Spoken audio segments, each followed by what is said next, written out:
Ang tato ay isang tradisyon na minana pa sa ating mga ninuno na ngayoy itinuturing na art ng ilan. Ngunit marami ang disang-ayon sa sining na ito.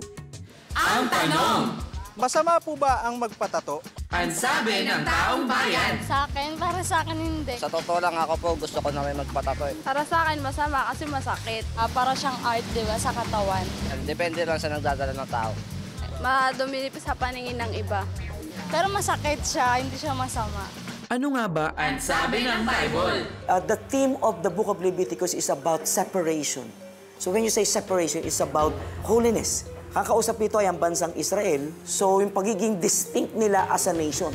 Papasok sila sa promised land.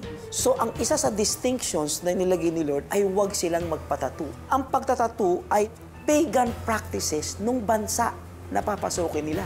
Technically, ang Mosaic Law, yung law ni Moses, malaking parte doon was to protect the Israelites from being identified with yung godless and evil na nation na to. Sa New Testament ba ay nagpatuloy ang pagbawal ng pagtatato? Inuutos ba ng Panginoon?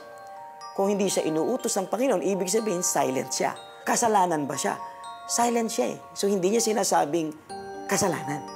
Na-abolish na yung Mosaic administration, pero yung principle na yan should still be maintained, that our lives should be characterized with identification sa Diyos at hindi sa world. Gagamitin ko sa kanila yung argument ng tatay ko sa akin na huwag kang magpapatato kasi pag nag-apply ka ng trabaho, makita ka nila na may tato, that would be practically disadvantageous pa sa'yo. Pero ang tanong, ano ang purpose? May benepisyo ba sa tao na nagpapatato? Mag-glorify ba niya ang Lord?